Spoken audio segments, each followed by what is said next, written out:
Well, welcome to Partners in Ministry. My name's Dan Smith, and today I'll be talking with Steve Warmer. Steve is the Executive Director of Hurt to Hope in Nashville, Tennessee. In today's interview, we're going to get some updates from Hurt to Hope, as well as explore ways that we can connect with their ministry. Well, welcome, Steve, and thanks for joining me today. Hey, Dan, it's always great to be with you. I think it's fairly safe for us to say that 2024 is off and running. I can't believe we're looking at the end of March already. Isn't that crazy? The first quarter has already flew by us. Yeah. So tell us a little bit, what's been happening since we talked back in December? Yeah, it's been a minute, hasn't it? It's been exciting past few months. So we had our annual fundraiser just 3 days ago, Sunday night.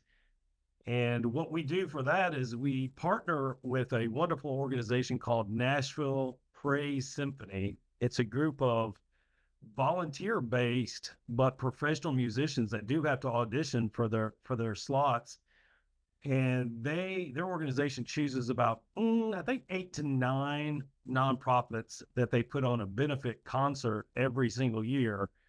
And we have been blessed the last 14 years to be on their list. And that really is a blessing because they do somewhat of a rotation. So that means somebody's going to get knocked out. And we've been able to stay on there for 14 years. So we really feel blessed by the Nashville Praise Symphony and its leadership.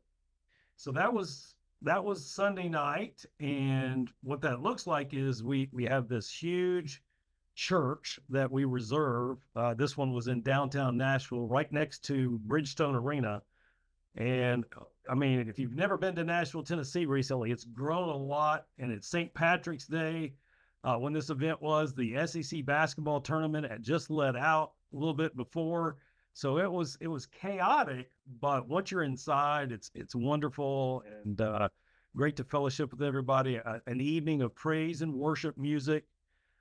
And then a lot of donations as well, which just it allows us to carry on our mission throughout the year. So really a true blessing. Sure. Roughly what portion or percentage of your fundraising happens at that fundraiser? That's about 18 to 20%. Okay. That's significant. Yeah, it would be. Is it still possible for people, if they wanted to donate to that fundraiser? Yeah, of course. But before I give you that information too, just an added bonus of this particular evening, Sunday night. Many in your audience will know Ben Carson, well-known surgeon and politician. He was there because his wife Candy is a very talented violin player, and she was actually she's so talented that she can pick up the phone and call the symphony and say, "Hey, I'd like to join you this evening." And they know her skill set, so they let her play, and Ben was there to support her. So it was very nice meeting them as well. So just a little side note.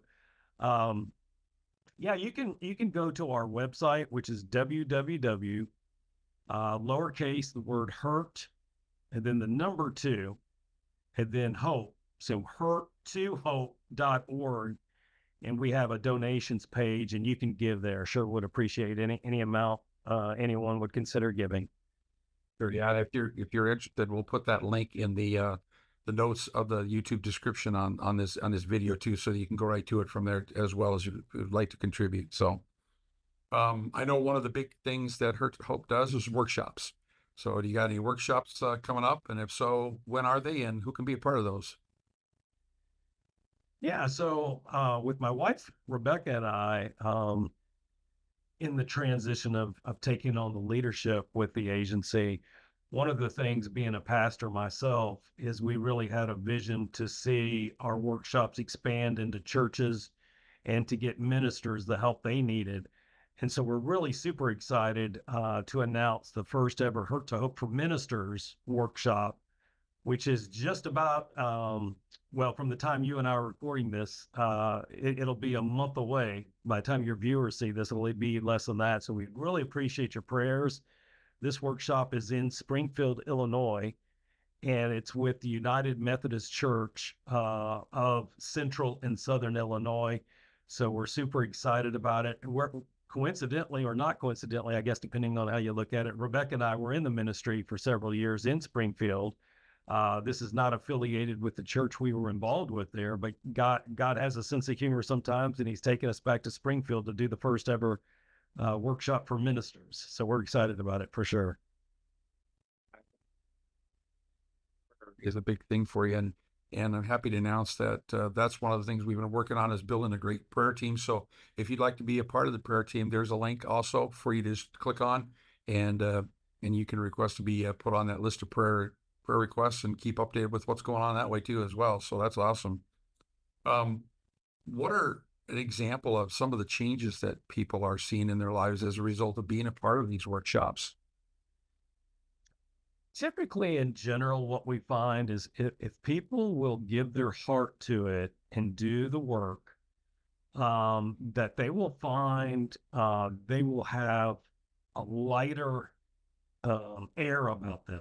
They'll be more forgiving, less bitter, more at peace. They'll feel hopeful, renewed.